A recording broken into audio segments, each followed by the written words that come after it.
మీనరాశి యందు పూర్వభాద్ర నక్షత్రము 4వ పాదము, ఉత్తరాభాద్ర నక్షత్రము 4 పాదములు, రేవతి నక్షత్రము 4 పాదములు ఉన్నవి. ఈ రాశి వారికి ఆదాయము 14, వ్యయం 11 గాను, రాజపూజ్యము 7, అవమానము 2 గాను కనపడుతున్నవి. ఆదాయము చాలా విశేషంగా మీరు సమీకరించుకోగలుగుతారు. చాలా కాలం నుంచి ఎదురు చూస్తున్నటువంటి పెండింగ్ బిల్స్, బకాయిలు చాలా అనాయాసంగా ఈ సంవత్సరమే మీకు వసూలవుతాయి. అయితే దానిని పుణ్యవ్యయంగా మార్చుకునేందుకు మీరు ప్రయత్నం చేయాలి.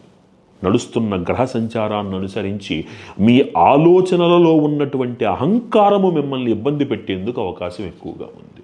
కాబట్టి జాగ్రత్త. పిల్లలు మీ మాటకి ఎదురు చెప్పడం, లేకపోతే మీరు అనుకున్నట్టు విధంగా కాకుండా వాళ్ళు వేరేగా వెళ్ళడం కొంత మానసికమైనటువంటి వ్యాకులతనిచ్చిన ఉత్తరార్ధానికి వచ్చేసరికి మీ మనస్సును గ్రహించి మళ్ళీ మీకు సానుకూలంగా మీ వెనకాల నిలబడి ధైర్యం మీకు చెప్పేందుకు అవకాశం ఏర్పడుతుంది.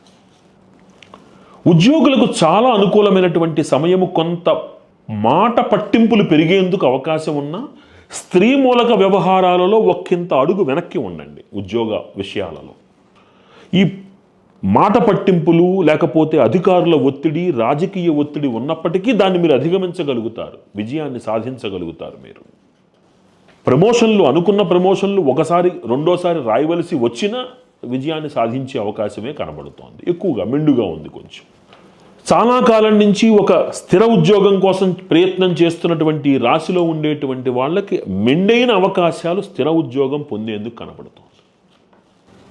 డిఫెన్స్ రంగంలో, పరిశోధనా రంగంలో ఉండేటువంటి వాళ్ళకి కొంత పరీక్షా సమయము, మీ కష్టానికి తగిన గుర్తింపు ఉంటుంది. ధైర్యంగా ఉండండి. రాజకీయ నాయకులకు మంచి సమయమే నడుస్తున్నా పదవి కోసము ఉత్తరార్ధం వరకు ఆగాల్సి వస్తుంది. కానీ పదవిని అలంకరిస్తారు. వెంటనే కాదు కానీ కొంత సమయం అయినప్పటికీ పదవిని అలంకరించే యోగం కనబడుతోంది. కళాకారులకి అనుకూలంగా ఉంది. కొత్త అవకాశాలు వస్తాయి. దానిని మీరు నిలబెట్టుకోగలుగుతారు. మీ యొక్క తెలివితేటలతోటి మీ యొక్క ఉన్నతిని, మీరు ఒక ఉన్నత భవిష్యత్తునికి మీరు రూపకల్పన చేసుకోగలుగుతారు. ఆదాయ వనరులు పెంచుకోగలుగుతారు.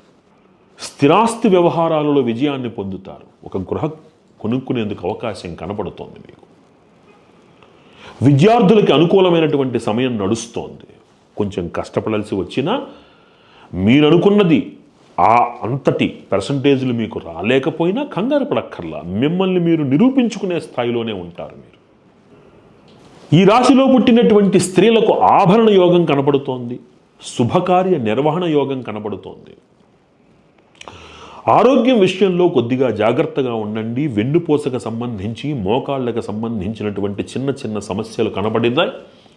తాత్కాలికమైనప్పటికీ కొంత ఔషధ సేవనం కనబడుతోంది. ఈ రాశిలో పుట్టినటువంటి వాళ్ళకి ముఖ్యమైనటువంటి పరిహారాలు 3. మొదటిది, తప్పనిసరిగా సంవత్సరంలో ఒకసారి మీరు శనేశ్వరుడికి జపం చేయించి అభిషేకం చేయించుకోండి. నెలలో 2 శనివారాలు ఆంజనేయ స్వామి వారికి ఆకుపూజ చేయించండి. 16 ప్రదక్షిణలు చేసుకోండి. అన్ని రాసులకి చెప్పినట్టే ఆషాఢ మాసంలో ఒకసారి, మాఘమాసంలో ఒకసారి పంచసూక్త సహితముగా చండీ హోమం మీ గృహంలో కానీ ఆలయంలో కానీ చేయించుకోండి. మానసికమైనటువంటి చిన్న చిన్న వ్యాకులతలు ఏవైతే ఉన్నాయో అవి పక్కకి తొలగి మీకు ఒక మార్గం కనబడి మీ మేధస్సుకి పదును పెట్టి మీరు ఉన్నత మార్గంలో వెళ్ళడానికి దోహదపడుతుంది. మీకంటూ ఒక గుర్తింపునిస్తుంది. సమాజంలో మీ విలువ సమాజానికి అర్థమయ్యేటట్టుగా ఒక సానుకూల పరిస్థితి ఏర్పడుతుంది. ఒక దిగ్విజయమైనటువంటి ఉత్తమ భవిష్యత్తుకు మీరు పునాది వేసుకునేటందుకు దోహదపడుతుంది. ఈ పరిహారాలు ఆచరించి ఈ రాశివారు మరిన్ని సత్ఫలితాలు పొందాలి అని, మరింత ఆనందంగా ఉండాలని ప్రార్థిస్తూ